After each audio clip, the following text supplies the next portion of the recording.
kamadrihan o mga relihiyoso nga naa dinhi karon, mga pinangga namo nga mga parokyanos, mga igsuon ko diyan ni Kristo.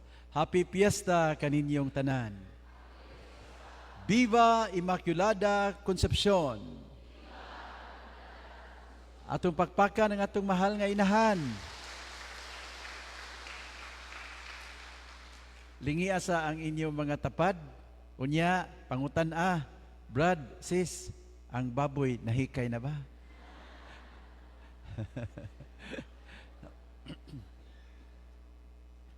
I'm sure daghan sa ato maghikay karong piyestaha, no? Unya, naputi nga ni uban nga naapiki gamay sa kwarta, dili sa lang maghikay. Actually, okay ra gyud kaayo. Ha? Ayaw mo kabalaka kung di mo makahikay karon. Mas mag-uol ko kung mangutang mo para maghikay lang. Ay lang pugsa. No? Ang importante nga sa kumbira sa Dios. Kitang tanan, pobre o adunahan, makasaulog uban kaniya. Amen? So nalipay tagdako, again, nga nagkatapok ta karon, makakumbira uban sa Ginoo, nining kapistahan sa atong mahal nga patrona. Mga igsoon, lipay sa kaayo nga ang atong mga pangulo sa lungsod, di magutan ng parokya nga inigmisa sa obispo sa piyesta, naa ang mga pangulo sa lungsod. Tingani, mabisi po silang hikay, kadaghan silang bisita, pero din sa kitigbian, thank you kaayo, Father Alex, I'm sure inyo po ni silang gidapit, naa din ang atong mga pangulo sa lungsod. O nga lipay kayo ang obispo.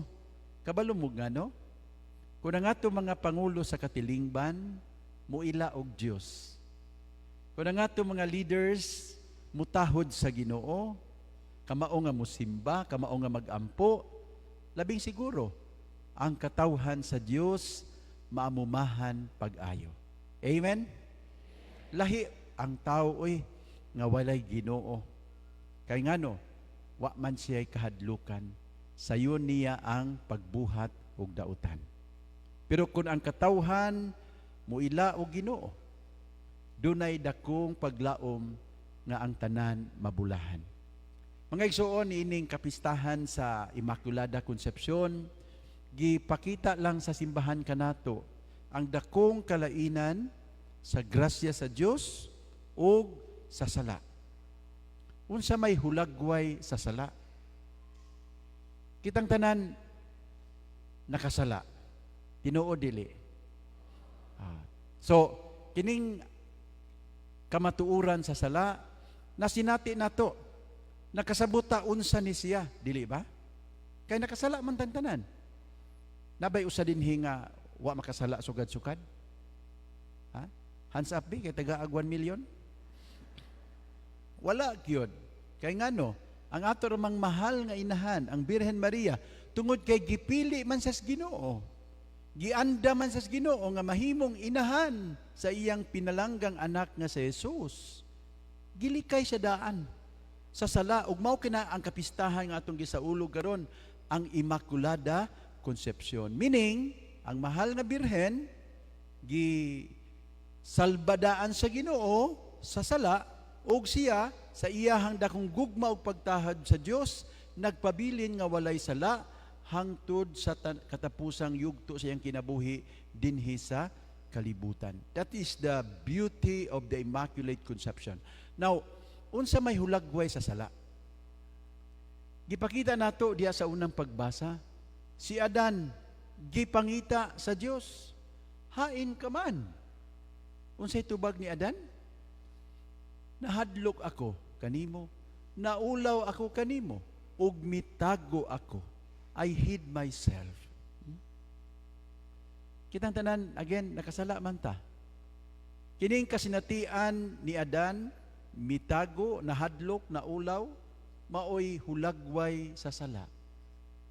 Ug kitang tanan nakasinati ani, makabuhat gani tag dili maayo, maulaw man ta. Mawad-an man tagnaw nga ikapakita sa Dios ug sa atong isig katawo. Mao nay kangilad sa sala, maghatag ni kaulawan sa atong kaugalingon, mawad-an tag katakos mawad antag panagway tungod sa atong pagbuhat sa ingon. Mga igsuon, kung makabantay mo nga ang imong kapikas kaha o unsa kauban das balay magtago-tago na, maglikay-likay na angay na kang mabalaka. Angay na tang mabalaka. Kung ang atong mga pangulo sa lungsod magtago-tago na, ganahan na dito sa mga hilit nga lugar o kaha dili na magpakita, angay na tang mabalaka. Ako nga obispo, kung ang ako mga pari maglikay-likay na nako, dili na mutunga og meeting, mabalaka nako. Kay ngano, naanay mga nahitabo nga dili maayo. Mauna ang kangilad sa sala. Kung ang ato mga anak makasala nato, makabantay man ta, dili ba? Di naman na makatutok na to. Nanay na buhat nga dili maayo, maunang di na makatanaw nato diretso. Maunay nakangilad sa sala. How about ang grasya? Pagkanindot sa grasya, gihulagway diha sa kinabuhi ni Maria. Sa dihang ang Dios misulti kang Maria, pinaagi sa anghel, unsay yang tubag?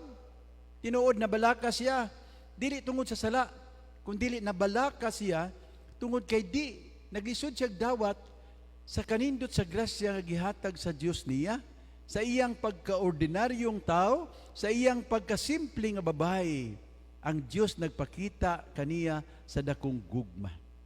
Ug dihan sa gipadayag kini sa anghel kaniya, medyo nabalisya siya, pero sa kaulahian, unsay yang gisulti?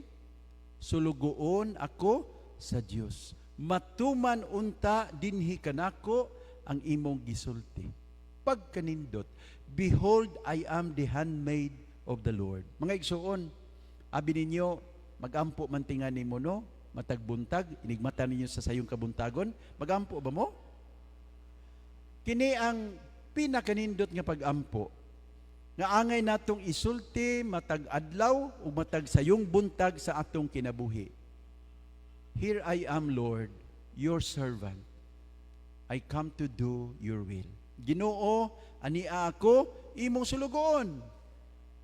Matuman unta nako ang imong kabubuton sa akong kinabuhi. Mga igsuon, ang tao nga makasulti ani matag adlaw sa iyang kinabuhi, pagkanindot kaayo. Kay kini nagpadayag nga kining maong tao dako og pagtahod sa Dios. Kining maong tao andam kanunay nga musunod sa kabubuton sa Dios. Ug andam sad siya nga mutuman sa isugo sa Dios. Mga igsuon ko mga kaparian, mga pangulo sa lungsod, ug matag usa ka nato nga nadinhi karon, hinaot ko ug magampo ko nga makasulti kita niini matag adlaw sa atong kinabuhi. I am the handmaid of the Lord. Here I am, Lord. I am your servant and I come to do your will. Kitang tanan dili hawa sa sala.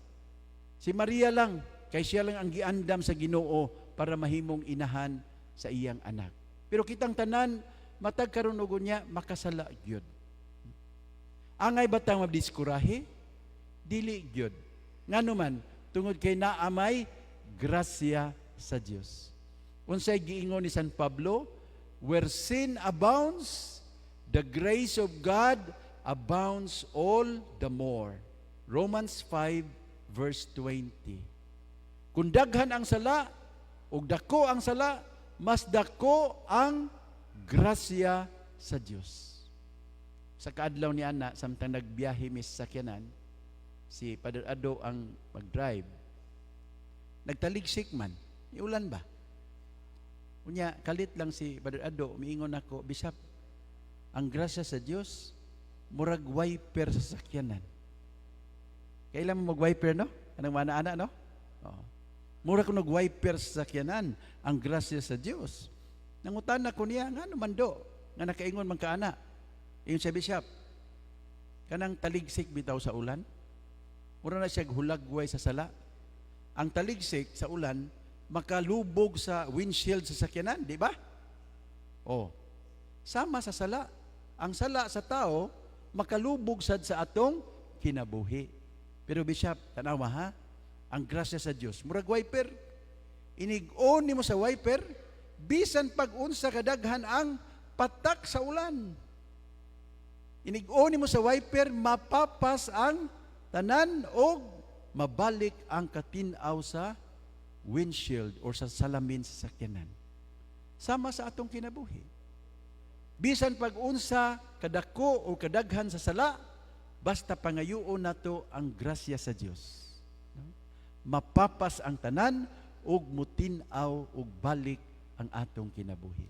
Mga igsoon, ayaw mo pabilin sa pagtago-tago. Ay mo pabilin og tago sa Dios. Karong adlaw gidapit ta sa Ginoo nga magpakita niya. Muanha ta sa sakramento sa kumpisalan. No? Kay dinha atong madawat ang grasya sa Ginoo. Nindot kayo ang panultihon nagaingon, saying yes to God does not mean perfect performance.